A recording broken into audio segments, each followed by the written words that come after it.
मैं कोमल प्रसाद यादव, सहायक प्राध्यापक विधि, BCS शासकीय स्नातकोत्तर महाविद्यालय धमतरी, छत्तीसगढ़। आज आप सबका अपने इस व्याख्यान में स्वागत करता हूं। आज मैं अपने इस व्याख्यान में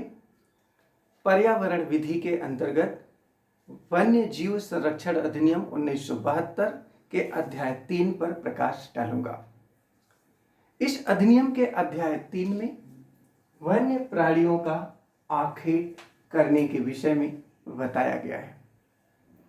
अध्याय 3 के धारा 9 से लेकर के धारा 12 तक में यह इसके संदर्भ में उपबंध दिए गए हैं।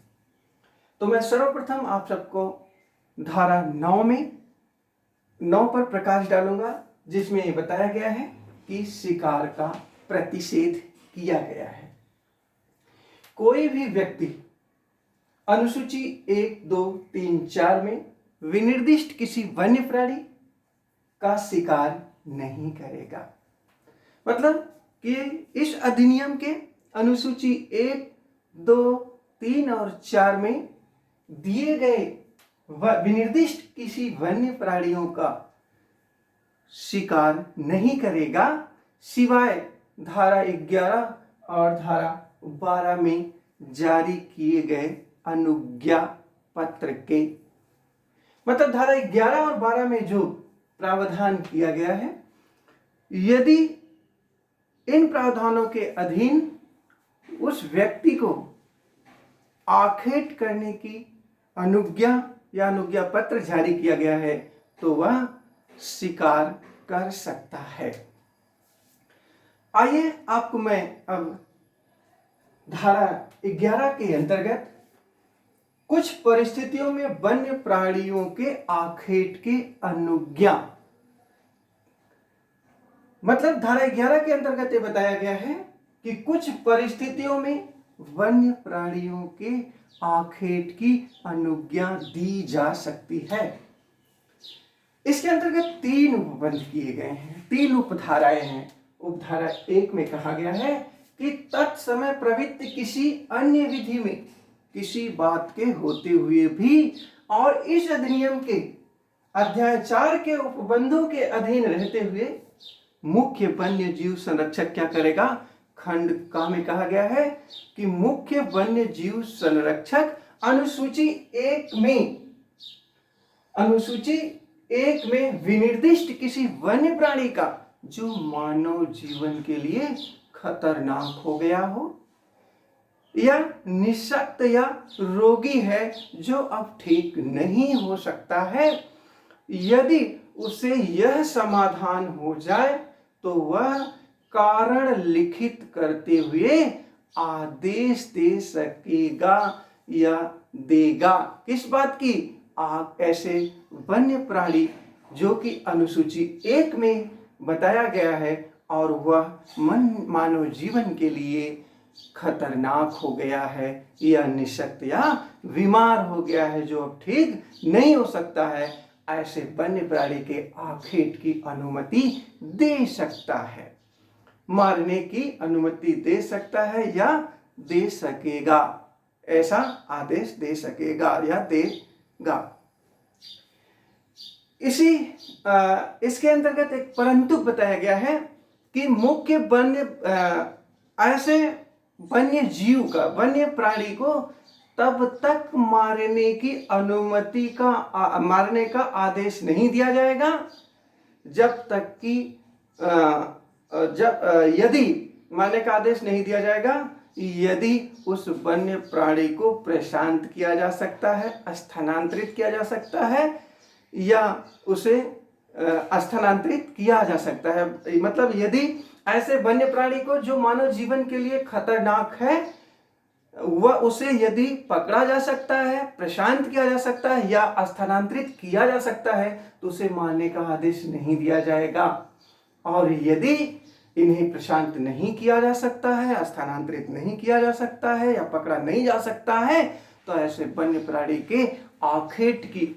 आखेट का आदेश कौन देगा? अपने समाधान के पश्चात मुख्य वन्य जीव संरक्षक देंगे।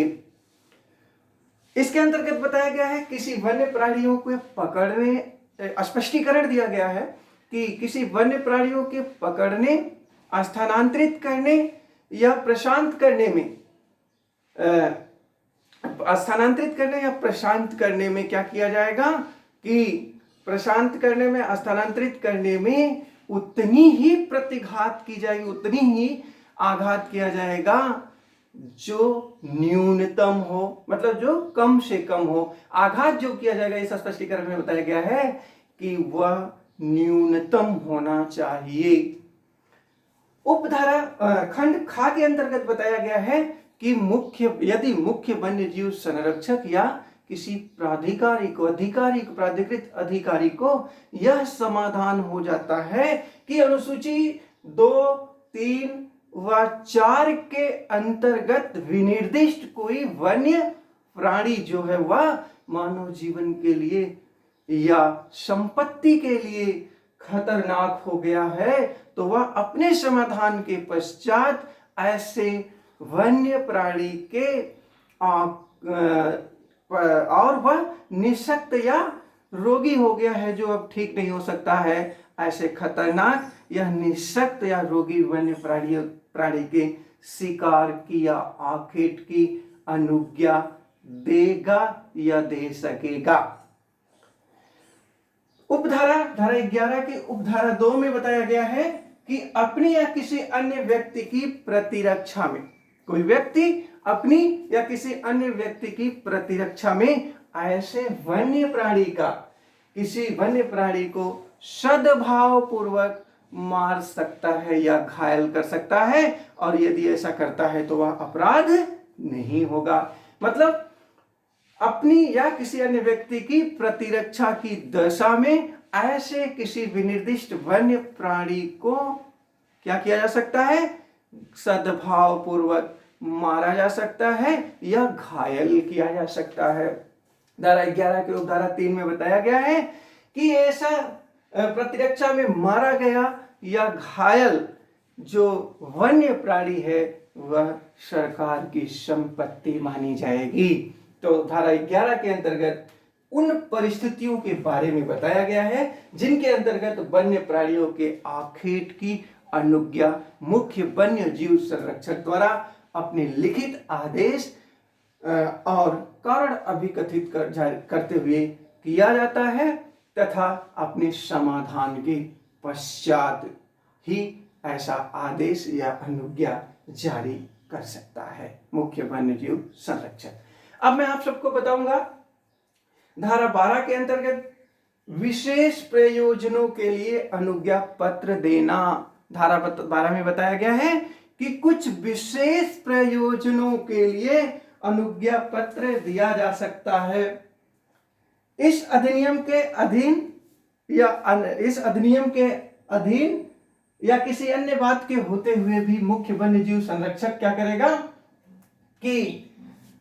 यदि उसे मुख्य वन्य जीव संरक्षक का यह कर्तव्य है, यह दायित्व है कि यदि उसे कोई व्यक्ति ऐसा आवेदन दे विहित फीस के संदाय करने के पश्चात कि कुछ विशेष प्रयोजनों के लिए उसे किसी वन्य प्राणी के आखेट की आवश्यकता है, तो ऐसा वन्य जीव संरक्षक अपने समाधान के पश्चात कारण अभिलिखित करते हुए उस व्यक्ति के विहित आवेदन जो कि विहित फीस देकर किया जा रहा है कि आखेट की अनुमति मांगी गई है, उसे विनिर्दिष्ट शर्तों के अधीन रहते हुए, इस अधिनियम के अधीन बताई गई शर्तों के अधीन रहते हुए ऐसे वन्य प्राणी के आखेट की अनुमति दी जा सकती है। मतलब कि विशेष प्रयोजनों के लिए यदि कोई व्यक्ति विहित आवेदन द्वारा विहित फीस के संदाय किए जाने के पश्चात मुख्य वन्य जीव संरक्षक से आवेदन करे, तो मुख्य वन्य जीव संरक्षक का यह विहित प्राधिकृत दायित्व है कि वह ऐसे विहित आवेदन पर अपने युक्त समाधान के पश्चात किसी विशेष प्रयोजनों के लिए कारण अभिलिखित करते हुए और इस अधिनियम की विनिर्दिष्ट शर्तों के अधीन ऐसे व्यक्ति को क्या कर सकता है, किसी विशेष प्रयोजनों के लिए आखेट की अनुमति दे सकता है। ये विशेष प्रयोजन क्या है, आइए इसके बारे में आपको बताते हैं। जैसे शिक्षा, वैज्ञानिक अनुसंधान और वैज्ञानिक प्रबंध, मतलब शिक्षा के लिए, वैज्ञानिक अनुसंधान के लिए, वैज्ञानिक प्रबंध के लिए क्या करेगा, मुख्य वन्यजीव संरक्षक यदि कोई आवेदन करता है उसके समक्ष और उसके लिए उनकी बातों को मानने के लिए तैयार होता है, उनकी शर्तों को मानने के लिए तैयार होता है, तो इन प्रयोजनों हेतु क्या करेगा, वन्य प्राणी के आखेट की अनुज्ञा दे सकेगा या देगा। इनके अलावा नमूनों के संग्रहण के लिए, यदि नमूनों के संग्रहण की आवश्यकता है किसी मान्यता प्राप्त चिड़ियाघर से या किसी संग्रहालय से, तो ऐसी दशा में यदि अनुसूची 1 का कोई विषय है तो उस दशा में केंद्र सरकार की अनुमति जरूरी है, और यदि वह अन्य दशाओं में है तो उसके लिए राज्य सरकार की अनुमति से ही विशेष प्रयोजनों हेतु आखेट की अनुमति मुख्य वन्यजीव संरक्षक द्वारा दी जाएगी। घ में बताया गया है कि प्राण रक्षक औषधियों के निर्माण के लिए सर्प विष निकालना या संग्रह करना, सांप से विष निकालना या उसका संग्रह करने के लिए भी यदि आवेदन आता है